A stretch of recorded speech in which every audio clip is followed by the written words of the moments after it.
meus irmãos. Sejam todos muito bem-vindos à nossa palestra virtual, a convite da Federação Espírita do Estado de Goiás. A gente fica muito feliz com o convite. Meu nome é Renner Ribeiro. Falaremos hoje sobre o tema Nossos Filhos. É claro que a gente não vai fazer uma abordagem aqui psicológica, né? Porque eu não sou profissional da área, sou engenheiro civil, mas tentaremos falar aqui um pouquinho, nesses 30 minutos, sobre o que as obras espíritas nos trazem, um pouquinho do que Emmanuel nos fala, o que o codificador Allan Kardec também deixou aí no Evangelho, no Livro dos Espíritos, né? Para a gente tentar aí como pais, né? E até mesmo como filhos também, um pouquinho dessa relação, às vezes tão conturbada, tão emocionante, com tanta energia, né? Principalmente aqueles que têm crianças como eu. Tenho dois, um de 8 e uma que está para completar 6 anos. E a gente sabe aí dessa luta diária que é essa convivência e essa construção. Então vamos lá. Vamos iniciar aqui com uma frase que é atribuída à Madre Teresa de Calcutá, que é muito conhecida por todos, eu tenho certeza disso, para a gente ir iniciando aqui o nosso bate-papo. Os filhos são como as águias. Ensinarás a voar, mas não voarão teu voo.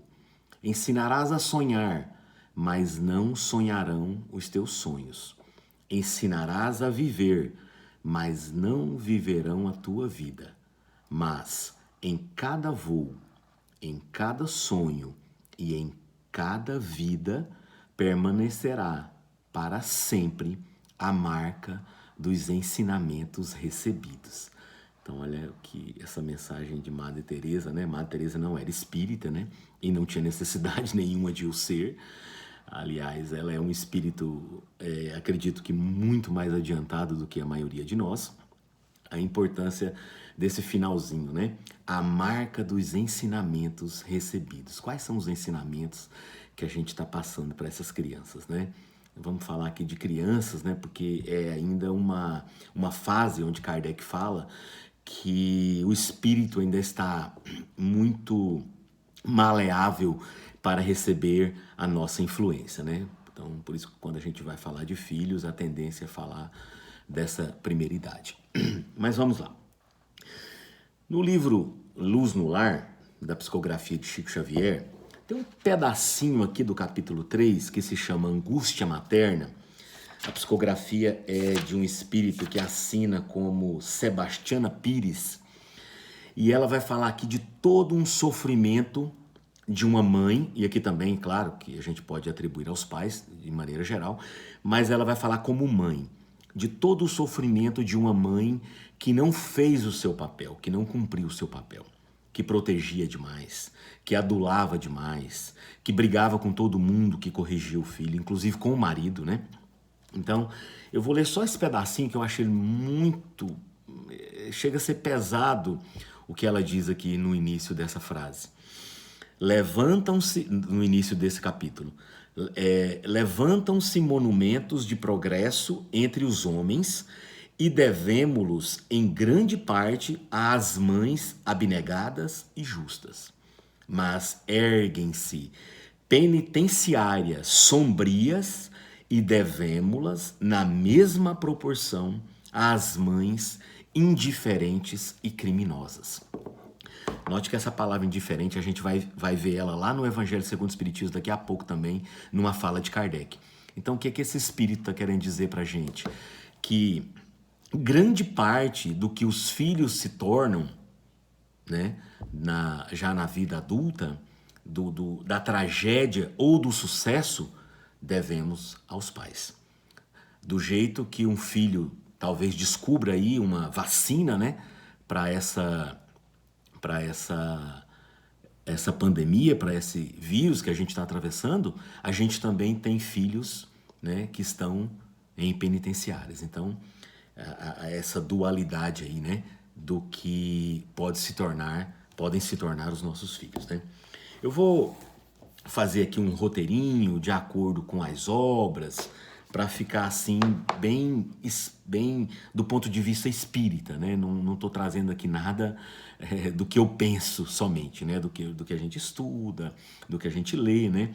Lembrando de que todos nós somos filhos. Não existe ninguém reencarnado que não seja filho.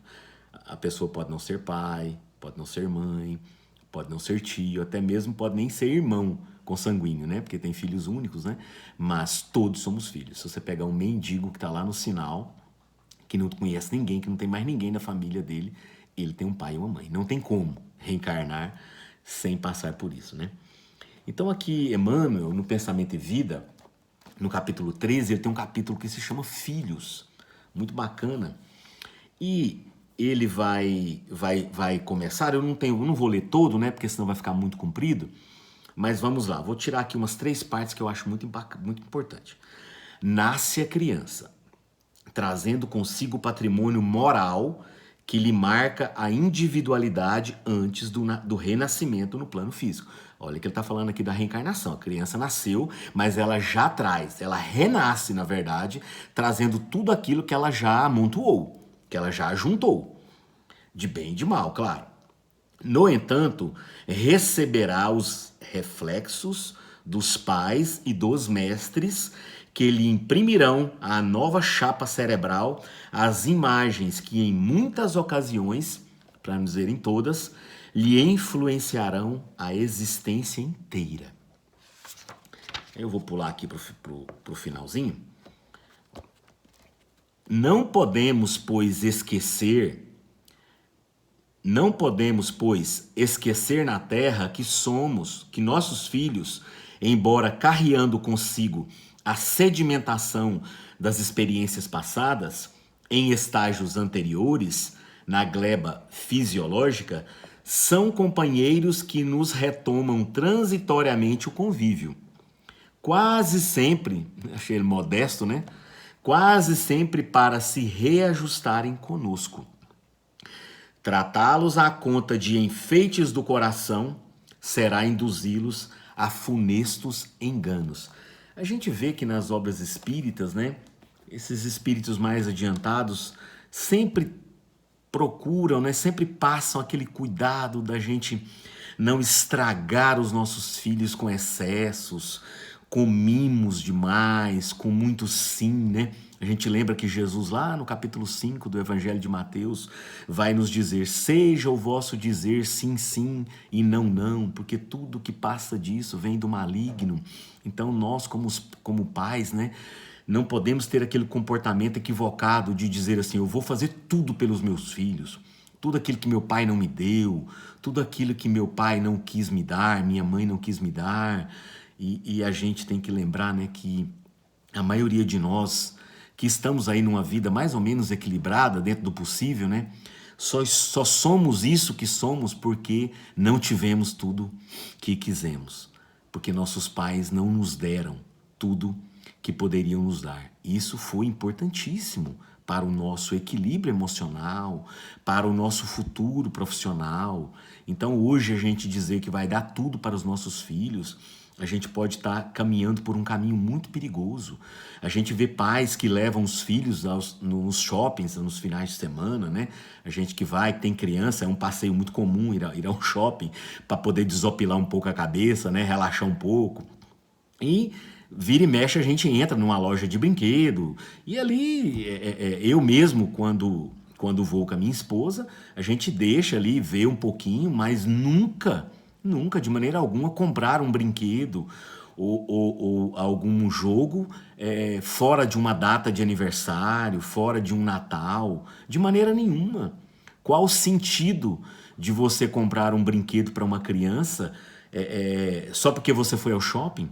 Esse passeio, ele não tem a necessidade de que tenha uma compra nele. Ele pode ser um passeio familiar. Você pode entrar na loja de brinquedo, brinca ali com alguns brinquedos que estão à mostra, mas de maneira nenhuma você tem a obrigação de comprar.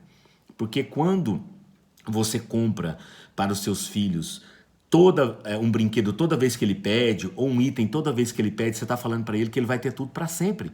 E a gente não tem garantia disso. Não temos garantia disso. Você pode deixar todo o dinheiro do mundo de herança para os seus filhos, que você não tem garantia de que ele continuará bem e feliz, né? A gente vê muitos casos de suicídios envolvendo jovens e até mesmo adultos que depois que os pais desencarnam e deixam somente dinheiro, né? São pais que não deixaram o evangelho, não deixaram instruções às vezes de amor, de perdão. E esses filhos depois se deparando só com o dinheiro acabam com tudo e depois se matam. Ou vão para o alcoolismo, para a drogadição e por aí vai, né? Então, a gente pode sim passear, a gente pode sim amar os nossos filhos, mas temos que ter ali um limite entre o estragá-los e o cuidá-los, né? E a gente vai ver aqui no Livro dos Espíritos, né?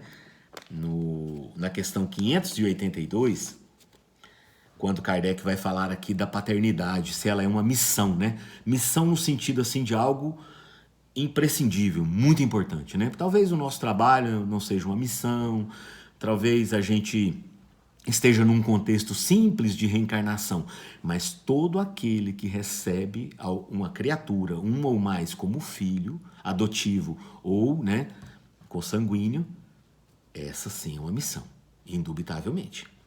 Então vamos lá. Na questão 582, Kardec vai perguntar: pode-se considerar a paternidade como uma missão? E os espíritos vão responder: sem dúvida, é uma missão. Note que a resposta já poderia encerrar por aqui, mas ele vem aqui e vai descrever aqui mais algumas coisas. É, ao mesmo tempo, um dever muito grande que envolve mais do que o homem pensa. A sua responsabilidade quanto ao futuro. Então, quer dizer, nem a gente sabe o tamanho dessa missão. Envolve mais do que a gente pensa. Deus colocou o filho sob a tutela dos pais a fim de que estes o dirijam pelo caminho do bem. Eles facilitou a tarefa, dando à criança uma organização física frágil e delicada, que a torna acessível a todas as impressões. Imagine se a criança nascesse com 2 metros de altura, 120 quilos, né? Como que a gente ia dialogar e às vezes até constranger, né? Porque às vezes a gente tem que pegar também pela mão. Você vai tomar banho sim, você vai fazer a tarefa sim, você vai dormir sim. Imagina, eu mesmo que sou baixo, um filho já nascesse com 120 quilos, com 2 metros de altura, como que a gente ia naquela discussão do dia a dia ali, como que você ia, né, conseguir ter sucesso. Então, Deus, então, que faz tudo bonitinho, tudo direitinho, manda a criança, o bebezinho, com aquela organização frágil, para que a gente, né, para que ele suceda, né, para que ele nos absorva ali todas as instruções e tudo mais. Mas há quem se ocupe mais em endireitar as árvores do seu jardim e fazer que deem bons e abundantes frutos do que em endireitar o caráter de seu filho. Está falando aqui dos pais e das mães que são omissas, né? Que estão mais preocupados com a academia, com as reuniões com amigos, com viagens, tudo aquilo que não inclui os filhos. Se este vier a sucumbir por culpa dos pais, sofrerão os genitores as consequências dessa queda. Então, Kardec está falando aqui da preocupação que a gente tem que ter em conduzir essas crianças para serem homens de bem, né? Igual está lá no capítulo 17 do Evangelho segundo o Espiritismo. No Evangelho segundo o Espiritismo, também aqui no capítulo 5, Kardec vai tocar nesse assunto dos filhos, nas causas atuais das aflições. Kardec começa aqui o capítulo 5 falando da justiça das aflições. Por quê, meus irmãos? Nesse capítulo que Kardec fala de sofrimento, por que ele vai tocar nesse tema dos filhos, eu imagino?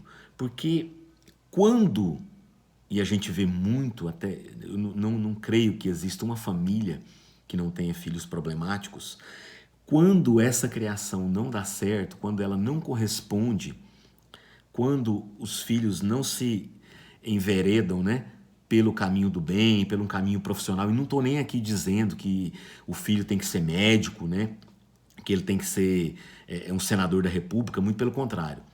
Quando ele não se torna um homem de bem, e um homem de bem pode ser um porteiro, pode ser uma cozinheira, pode ser um motorista de ônibus, não tem problema nenhum nisso, não é disso que a gente está falando. Ele não se tornar um homem de bem, porque a gente pode ter um médico desonesto, um engenheiro desonesto e um porteiro desonesto, uma empregada doméstica desonesta. Ao mesmo tempo que a gente tem pessoas extremamente simples, honestas e bons profissionais honestos também. A gente está falando aqui, não estamos escolhendo profissões. Mas quando essa criação não dá certo, que esse filho não se casa, que ele não constitui família, que ele não consegue se sustentar profissionalmente, que ele está lá com 40, 50 anos ainda dentro da casa dos pais, sugando os pais, vivendo às custas dos pais ainda nessa idade, né? Isso é um sofrimento muito grande, porque os pais se preocupam, eu imagino, nossa, daqui a pouco eu já vou desencarnar, né? Daqui a pouco, no futuro próximo, todos vamos, né? Então, o que vai ser desse filho? Porque a pensão vai acabar, ou o pouco que eu deixar, já que ele não sabe fazer nada na vida, com certeza ele vai acabar com tudo muito rápido, ou até vão passá-lo para trás, né? Então, é um sofrimento muito grande quando esses filhos não dão certo. E a gente tem que entender que o que a gente pode fazer em matéria de educação, de limites, de não, né? De sim, sim e não, não, como nos orienta Jesus, é na primeira infância. É até no peito, ali no mamar, né? No acordar 10 vezes por toda noite para poder dar o peito. Então já é desde o nascimento do primeiro dia que a gente tem que ir colocando limites. A gente pensa, é criança, eu posso fazer tudo que quer, eu posso dar 10 doces, 20 doces, eu posso dar... Ele come a hora que ele quiser, ele toma banho se ele quiser, depois quando ele tiver mais adulto... Como assim?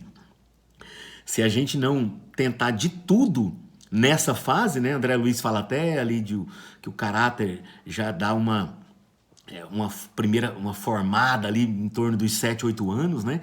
Então, olha o risco que a gente está correndo, da gente se embriagar aí com essa beleza da criança, com essa coisa do meu filho, do meu rei, da minha princesa, e perder a oportunidade e transformá-los em monstros, né? Em tiranos, né? A gente vê muitos psicólogos de hoje em dia aí falando dos tiranos no lar, né? Crianças que enlouquecem os pais, que são os reis dentro das casas, né? Que fazem tudo o que quer, crianças hoje em dia que não largam os celulares, crianças com menos de 13 anos, né? Eu vou chamar de crianças, com redes sociais, sendo que as redes sociais, para você se filiar a uma rede social, você tem que ter pelo menos 13 anos. Então, quando você vai colocar a data de nascimento, que não pede um atestado, com registro no cartório, é simplesmente um número, e você deixa que seu filho minta a idade, e você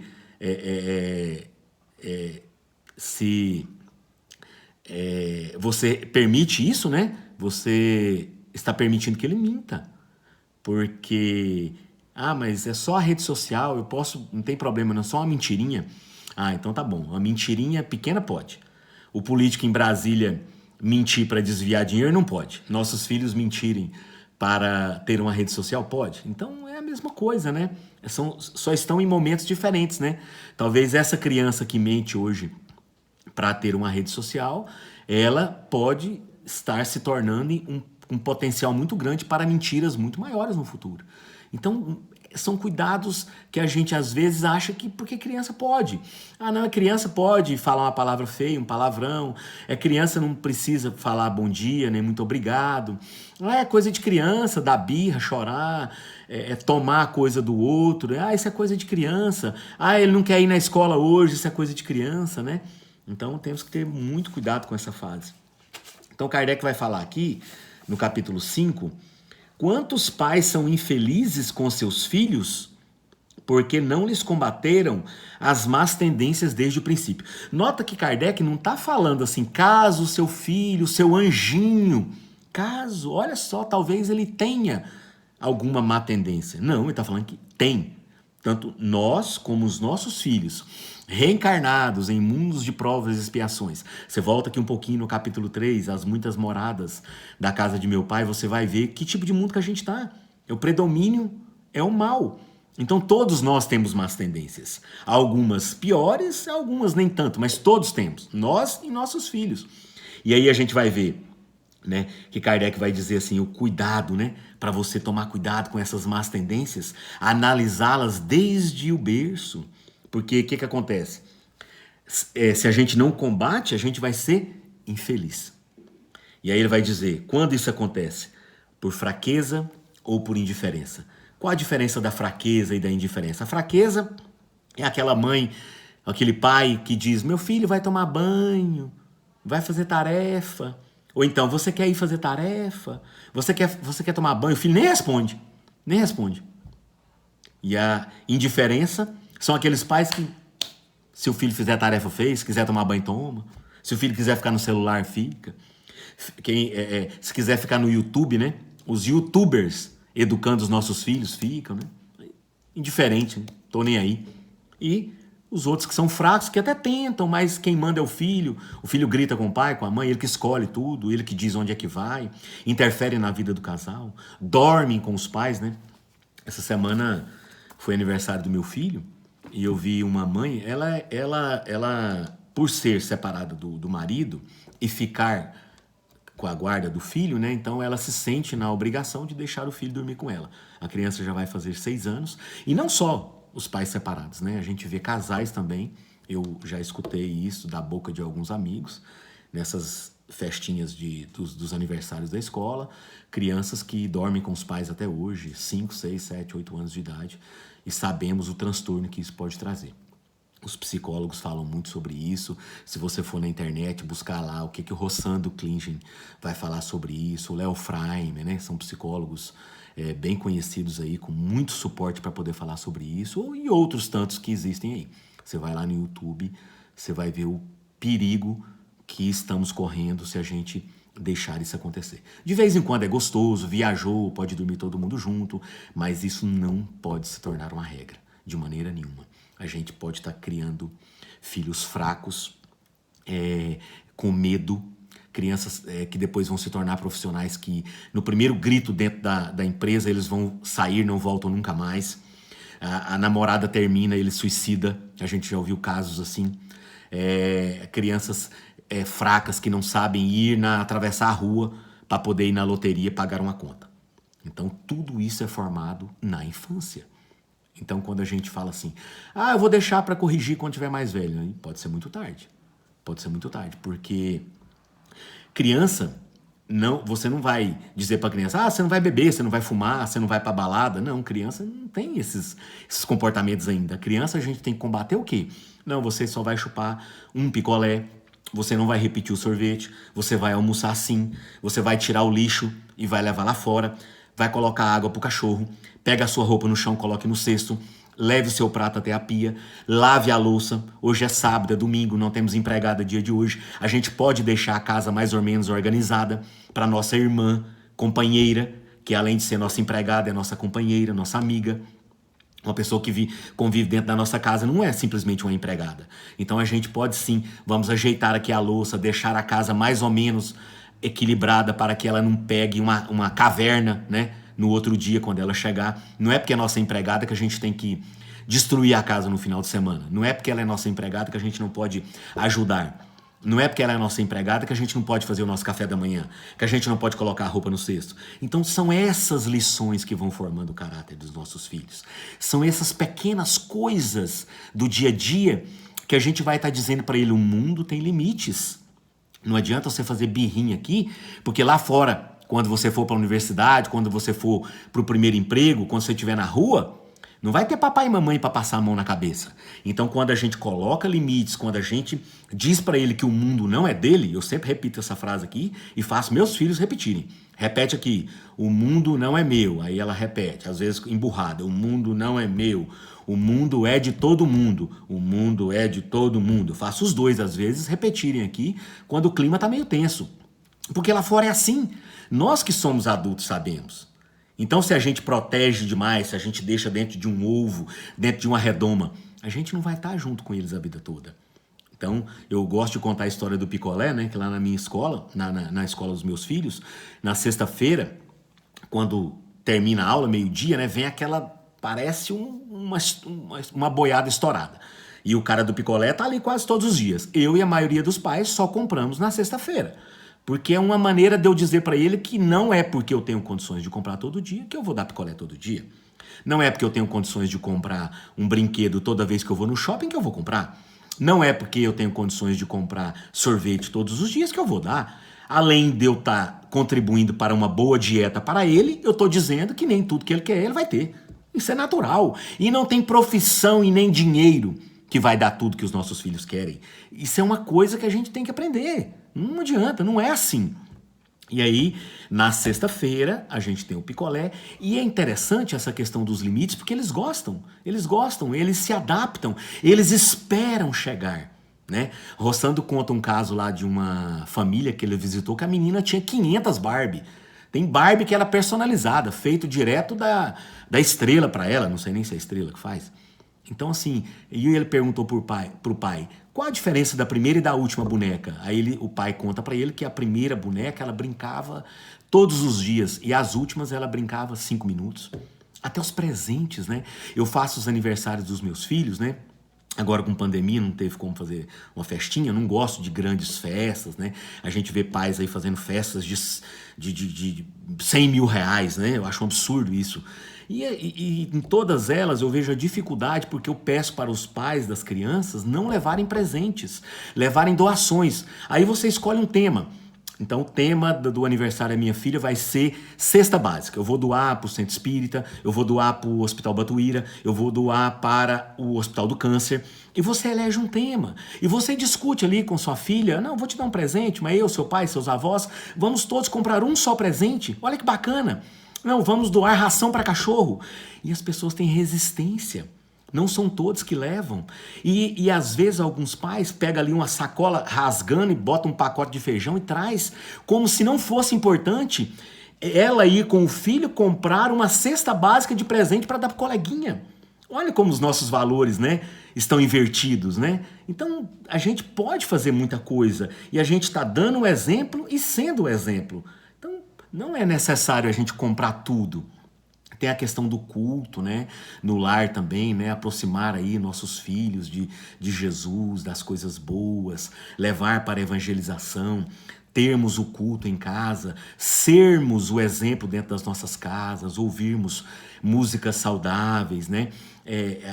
A gente que passou aí, que estamos ainda, muitos em quarentena, muitas lives com coisas fúteis, com temas que não são bacanas, né? Nossas casas transformadas em bares e por aí vai, né? Então, assim, o que a gente vai esperar dos nossos filhos se eles estão convivendo com bebidas, com músicas fúteis, com danças eróticas? Então, tudo isso a gente tem que ter um cuidado danado. Essa formação, olha aí o que Kardec falou, né? A mente deles está apta a receber. Então, o que a gente quer levar para eles? O que a gente quer influenciar, né? Eu lembro de uma história muito bacana do filme, né? A maioria deve ter assistido no filme Ray Charles, que é aquele músico, né, americano muito famoso, que era cego.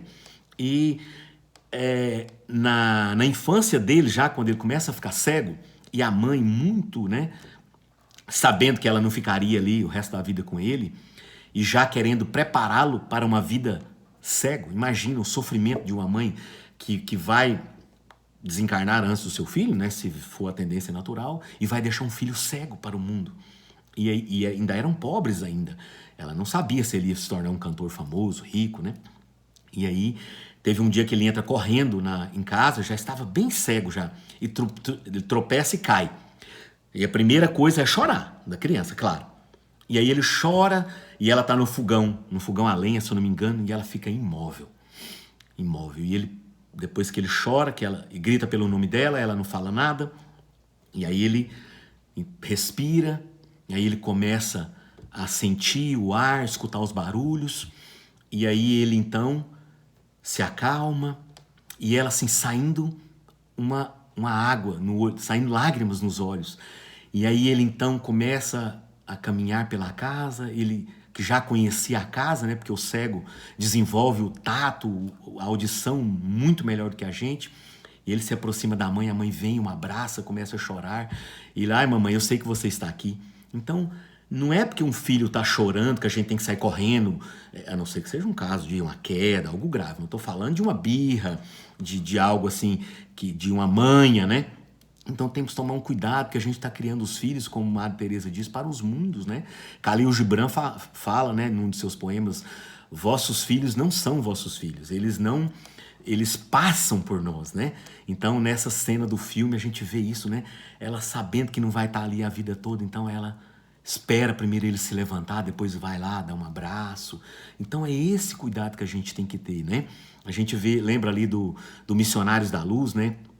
Anacleta preparando ali a sua reencarnação. André Luiz pensa que ela é um espírito muito evoluído, aí ela vai contar a história dela. Não, na última reencarnação eu tinha muito dinheiro, meu marido era um homem muito bom, só que eu não deixava ele interferir, eu era uma onça. Não deixava nem ele, nem ninguém interferir na educação dos meus filhos. Ele morreu antes, deixou muito dinheiro, mas a gente acabou com tudo. Meus filhos todos se perderam. E aí agora ela preparando uma reencarnação de novo com aquele marido, só que ele, assim que nascer o quarto filho, eram 4 filhos, ele vai desencarnar, ela vai ficar sozinha com essas 4 crianças, 3 homens e uma menina. 2 vão vir paralíticos, um vai vir com a idiotia, né, um débil mental, como o André Luiz fala ali, na linguagem da época, e a menina vem com problemas de muitos desequilíbrios e vai ajudá-la a cuidar desses filhos. Então, tudo que a gente põe a perder agora, a gente vai voltar para consertar em situações muito mais difíceis, como a de Anacleta, né? E aí agora sem dinheiro, com a pobreza material, então as situações vão ser muito piores. Então a gente caminhando aqui para o encerramento, no livro O Consolador, também de Emmanuel, a gente vai ver que Emmanuel pergunta que são questões que o centro lá de Chico elaborava, né? Para perguntas que Emmanuel trazia ali à luz do plano espiritual também. Até porque Emmanuel sempre disse para Chico, né? Se de algum dia a mensagem dele se desviar dos ensinamentos de Kardec, que Chico poderia ficar com Kardec. Então, por isso que a mensagem de Emmanuel, de Kardec também, e do Evangelho, todas são paralelas. Elas têm que ter o mesmo fundo, né?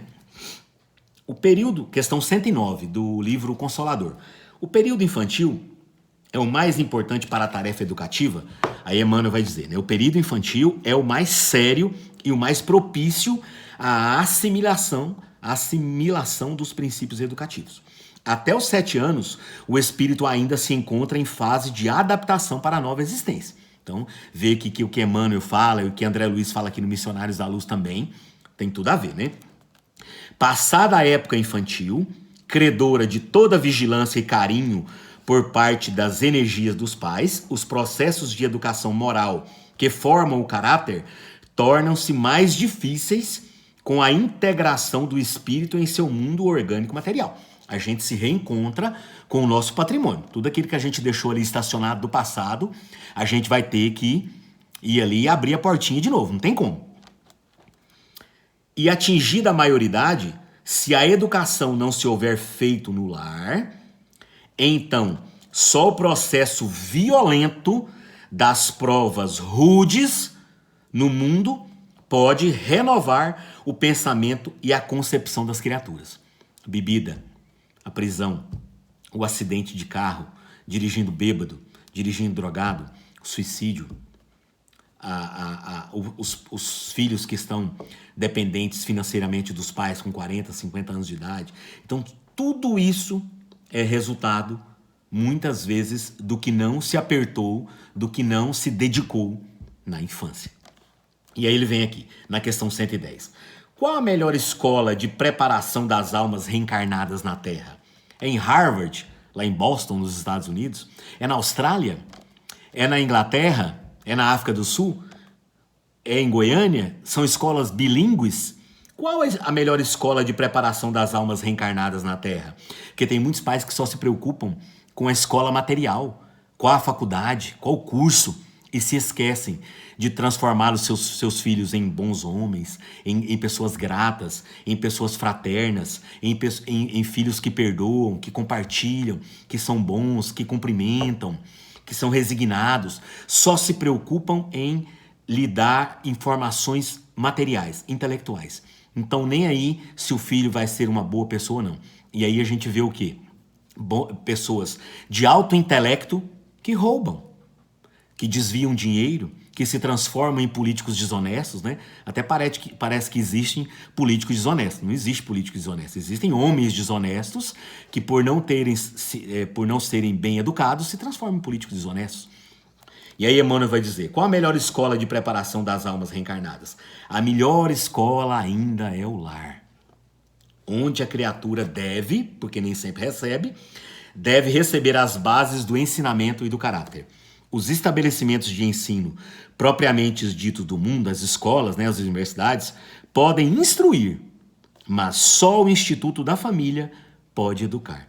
É por essa razão que a universidade poderá fazer o cidadão, mas somente o lar, a família, vai fazer o homem de bem. Então é isso. Nosso tempo não é tão grande, né? Então a gente encerra por aqui, agradecendo muito a oportunidade. Esse tema de filhos é um tema muito delicado. A gente sabe que nem um pai quer que o filho se torne um bandido, um político desonesto, uma pessoa que não deu certo, que vai ficar dependente financeiramente o resto da vida. Mas a nossa responsabilidade é muito grande, da gente fazer o que é melhor para eles, não o que é melhor, somente o que é melhor para nós. Muito obrigado pela oportunidade, fiquem todos com Deus e até uma próxima oportunidade.